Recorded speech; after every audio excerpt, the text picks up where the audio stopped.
I want to start by saying that I am not a man who panics easily. I spent 22 years as a corrections officer at Pelican Bay. I've seen things that would make most people's hair go white overnight. I've looked violent men in the eyes and held my ground. I've broken up riots. I've done cell extractions on inmates who were covered in blood and screaming like animals. I've sat with men on their last nights before execution and felt nothing but professional calm. None of that prepared me for what happened on the night of October 14th. It was a Tuesday. I remember that specifically because I had just watched the game. The Giants were losing as usual, and I'd fallen asleep in my recliner with a half-eaten bag of pretzels on my chest. My wife, Donna, had gone to bed around 9. She has a bad back and sleeps with one of those horseshoe-shaped pillows, and I always feel guilty waking her up. So I usually stay up late watching TV and then shuffle to bed when the infomercials start. My phone rang at 11:47 p.m. The number on the screen was my daughter's, Melissa. She's 26, lives about 40 minutes north of us in a town called Ridgemont, works as a dental hygienist. She's a good kid, responsible, level-headed, not the type to call late at night unless something was wrong. I answered on the second ring. Melissa, what's going on? The voice on the other end was hers, but something was off. She was whispering. That tight, controlled whisper people use when they desperately don't want to be heard. Dad, listen to me very carefully. Don't talk. Just listen. I sat up straight. The pretzels fell to the floor. Okay, I said quietly. There's a man coming to your house tonight. I don't know exactly when, but soon. He might already be there. I need you to do something for me, and I need you to not ask questions until I'm done talking. Can you do that? Yes? Don't turn on any lights. Don't open the door for anyone. Not the police, not your neighbors, not anyone who knocks and says they know you. Do you understand? Nobody gets in that house tonight. My heart was hammering. Melissa, what's... Dad! Her voice cracked, just slightly. In 26 years, I had heard my daughter cry maybe a handful of times. That small crack in her voice scared me more than anything she'd said. I know this sounds crazy. I know you want to ask questions. But please, please just trust me. Lock the deadbolt. Push the couch in front of the back door. Get Mom up and take her to the bedroom and lock that door too. Do it now while we're still talking. Okay, I said. I was already standing. I'm moving. Keep talking to me. I can't stay on long. He might be monitoring. Monitoring? Melissa, who is he? What is... His name is Dale Rucker. She said it like she was reciting something she'd memorized, flat, precise. He used to work with Paul. Paul is my son-in-law, Melissa's husband of 3 years. Where is Paul right now? I asked. A pause, long enough that I thought the call had dropped. I don't know, she said. And then the line went dead. I stood in the living room in the dark for exactly 3 seconds.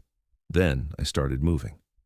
I didn't turn on any lights. My eyes were already adjusted from the blue glow of the television, which I shut off with the remote.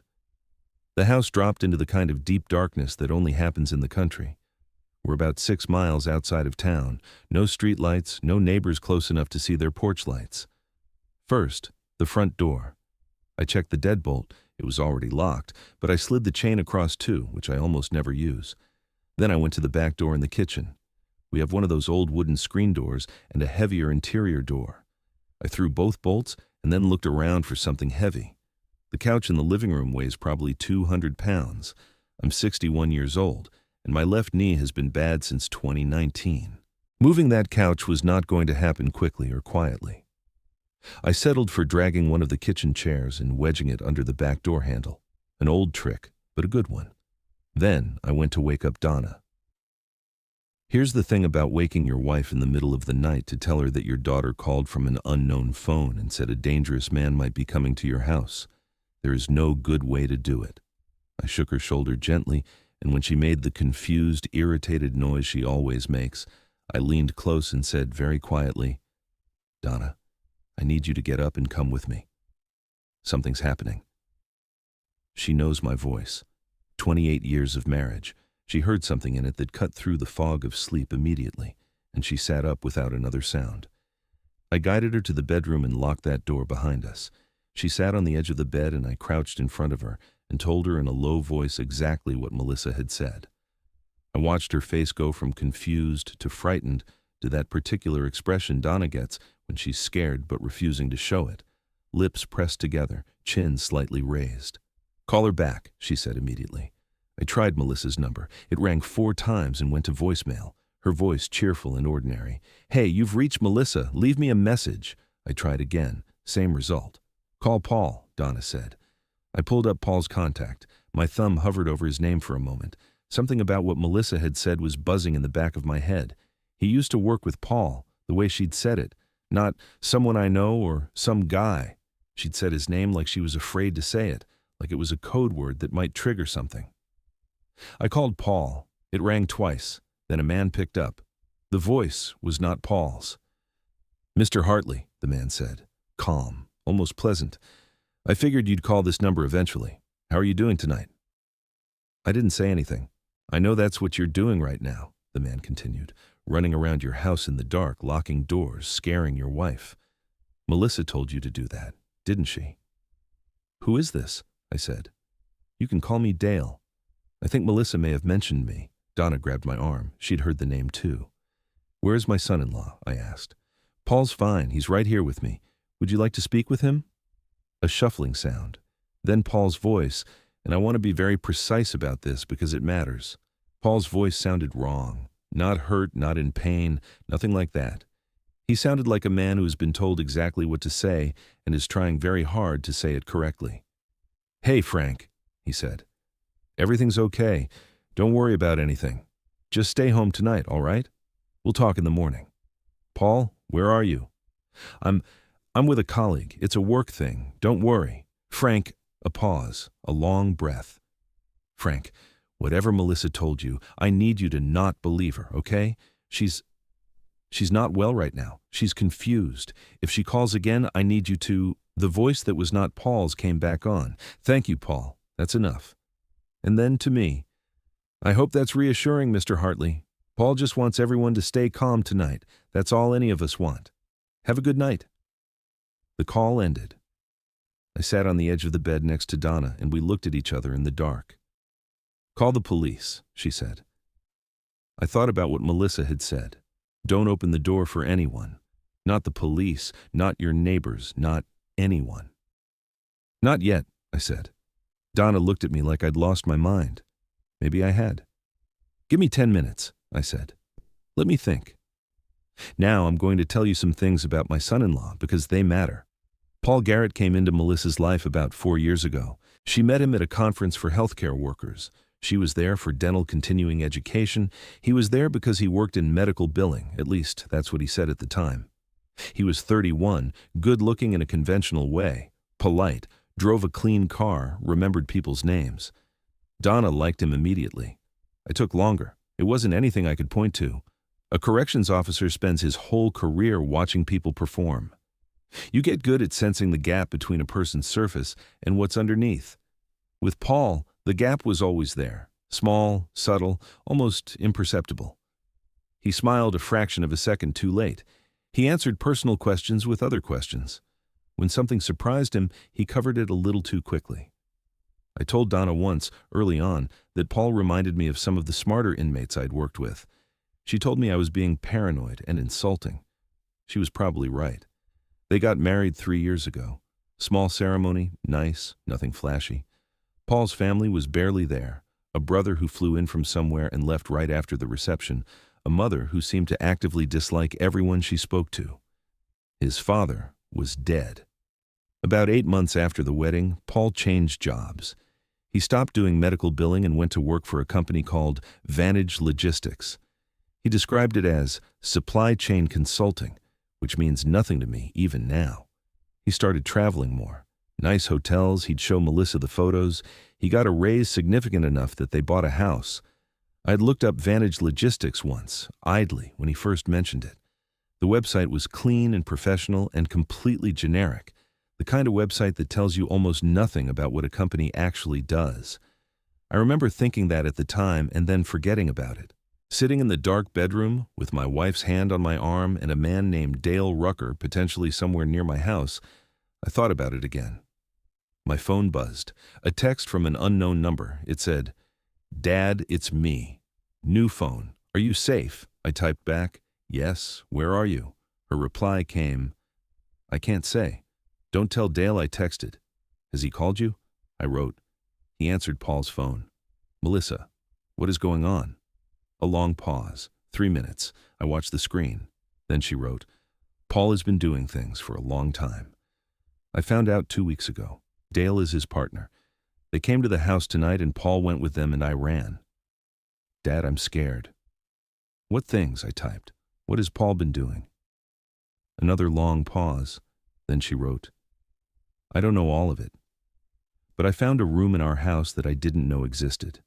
Their house, the one Paul's raise from Vantage Logistics had paid for, was a 4-bedroom built in the 1970s that had been remodeled sometime in the 90s. One of the bedrooms had been converted into a home office for Paul. Melissa worked mostly from home too, but she used the kitchen table. The office was Paul's space, and she'd never had any reason to go in there much. 2 weeks before that night, Paul had gone on one of his work trips. 3 days in Dallas, he'd said. Melissa had a work event in the morning and came home early because she had a headache. She went into Paul's office to look for ibuprofen. She knew he kept a first aid kit in his desk drawer. She found the ibuprofen. She also knocked a small decorative panel off the wall behind his desk when she was backing out, and the panel revealed something that shouldn't have been there. A door. Not a big door. More like a low, narrow door, the kind you'd see in an old house going to a crawl space or a small utility area. About 4 feet high, maybe 2 feet wide. It had a keypad lock mounted on it, a serious-looking one, the kind with steel housing that you'd see on a gun safe. Melissa said she stood there and stared at it for 5 full minutes before she did anything. She didn't have the code. She tried Paul's birthday, their anniversary, their street address, the last 4 digits of his social security number. None of them worked. She put the panel back on the wall and left the office and didn't tell anyone. Over the next 2 weeks, she started paying attention. She started noticing things she'd explained away before. Paul coming home at odd hours and going straight to his office. Paul occasionally receiving packages that he'd immediately bring inside without showing her. Paul on his phone in the car, parked in the driveway, for long stretches before coming inside. She also did something that I'm still a little proud of her for, even given everything that followed. She went to the public library, used their computer, and started researching Vantage Logistics on library Wi-Fi instead of their home network. What she found, or more precisely what she couldn't find, is what finally broke through her denial. Vantage Logistics had no physical address that she could verify. No employees with LinkedIn profiles who actually listed it as their current employer. No Better Business Bureau listing. No news mentions of any kind. The website domain had been registered anonymously through a privacy service and had been active for exactly 4 years, right around the time Paul had been hired. She tried to get into the room one more time.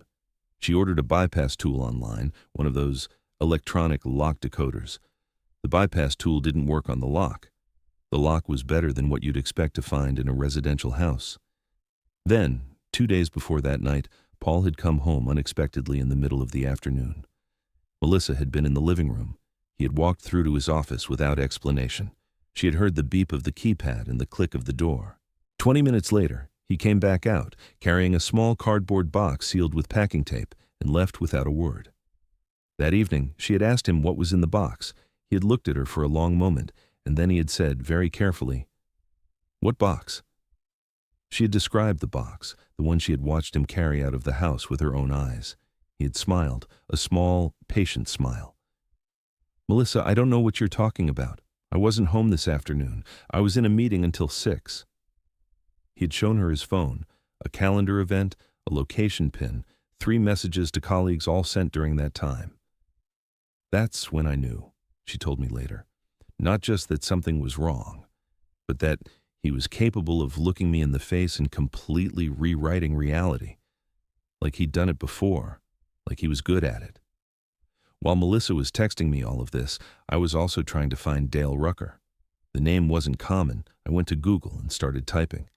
The first results were about a minor league baseball player from the 80s, a retired teacher in Ohio. Then I added Vantage Logistics to the search. Nothing. Then I tried something I probably shouldn't have had access to anymore, but old colleagues don't always lock their shared login credentials, a background search database we'd used at Pelican Bay for inmate record searches. My credentials from when I retired still worked. Dale Allen Rucker.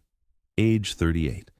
Several addresses over the past decade, all temporary looking. Apartments, extended stay hotels. One prior arrest, federal, 7 years ago for fraud. The case had been dismissed. The dismissal notation said, cooperating witness, charges dropped per agreement. Cooperating witness. That meant Dale Rucker had been caught doing something federal, and he had made a deal. He had given someone to the government in exchange for his freedom. My phone rang. Unknown number. Mr. Hartley.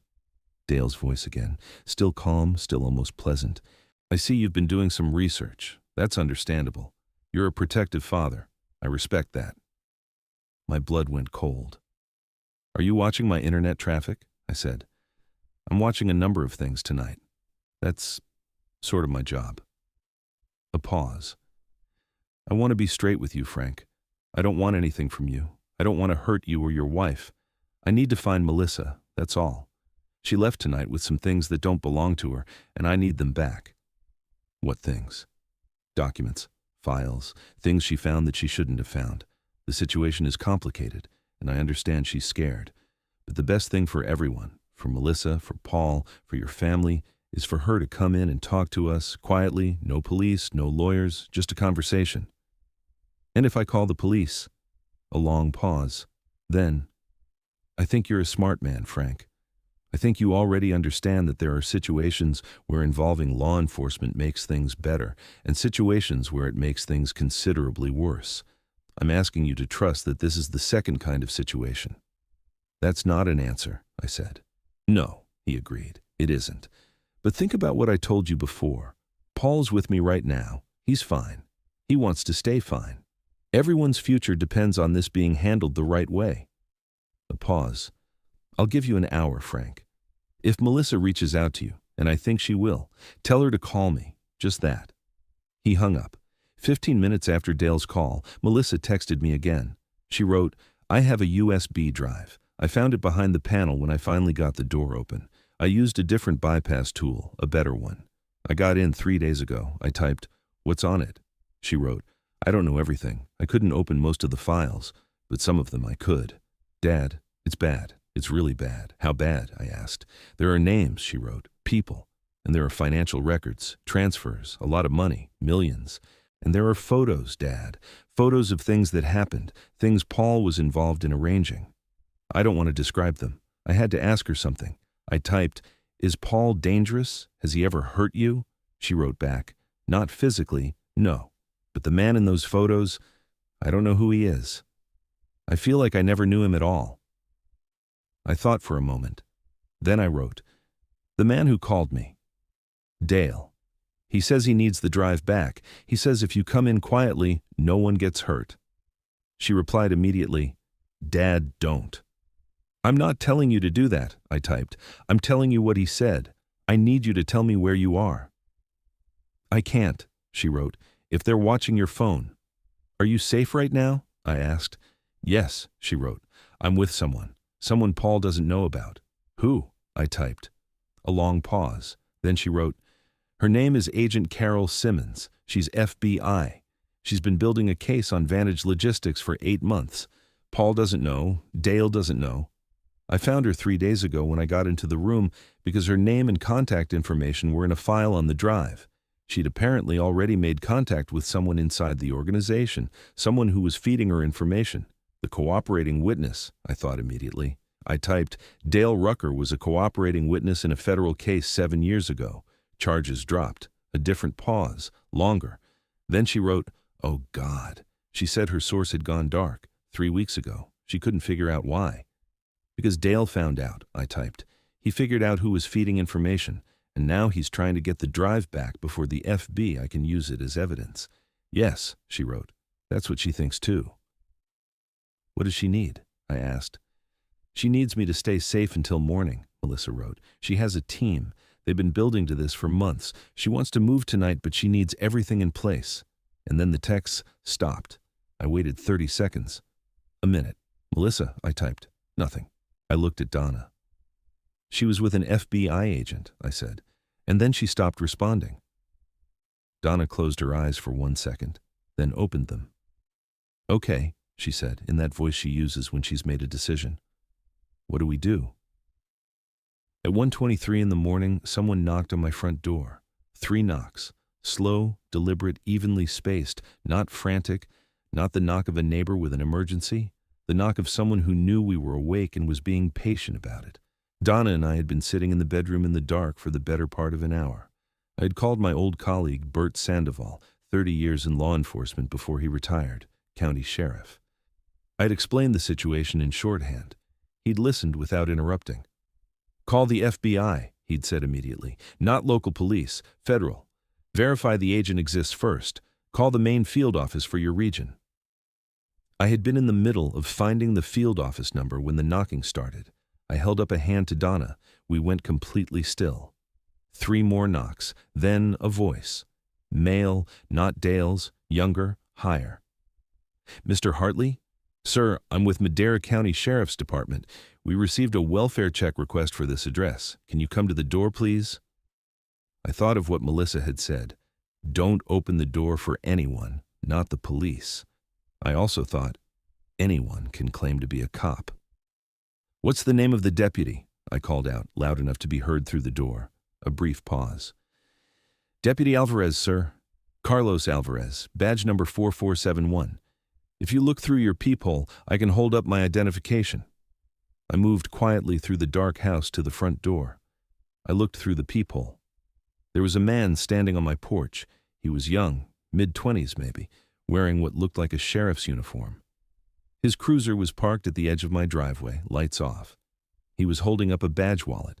He looked completely legitimate. That was what scared me most. Deputy Alvarez, I called through the door. Can you tell me who requested the welfare check? The request came in anonymously, sir. I just need to verify you and your wife are safe and unharmed. We're fine, I said. We're safe. Sir, protocol requires visual confirmation. I'm going to need you to open the door. I stood there in the dark entryway, and I weighed everything I knew against everything I didn't know. A uniformed deputy, a real-looking cruiser, a badge number, protocol requiring visual confirmation. Also, my daughter's voice, tight and terrified, saying, "Don't open the door for anyone." Deputy Alvarez, I said, I'm going to call the Madera County Sheriff's Dispatch right now and verify your badge number and that you were dispatched to this address. I'll open the door as soon as that's confirmed. Is that acceptable? A very long pause. That's your right, sir. I found the non-emergency number for the sheriff's department. I called it. A dispatcher answered. I need to verify a deputy who's at my door. Badge number 4471, name Alvarez Carlos, dispatched to my address on a welfare check. I heard keyboard clicking. A pause. Sir, we do have a Deputy Alvarez with that badge number, but I don't show any welfare check dispatched to your address tonight. Thank you, I said. I hung up. I looked through the peephole again. The man was gone. The cruiser was gone. The porch was empty.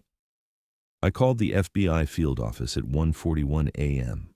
They have duty agents around the clock for exactly this kind of situation. I got through to a man who identified himself as Agent Morris, duty officer. I explained everything. My daughter, Paul, Dale Rucker, the drive, Agent Carol Simmons. There was a silence when I said Simmons's name. Sir, can you hold for just a moment? I held for 4 minutes. Donna was next to me, her hand on my arm. Mr. Hartley. A different voice, a woman's voice, older, measured, the voice of someone who does not rattle easily. My name is Carol Simmons. Melissa told me you might call. I'm sorry it took us so long to reach out to you directly. We've been trying to keep the operation secure until we were ready to move.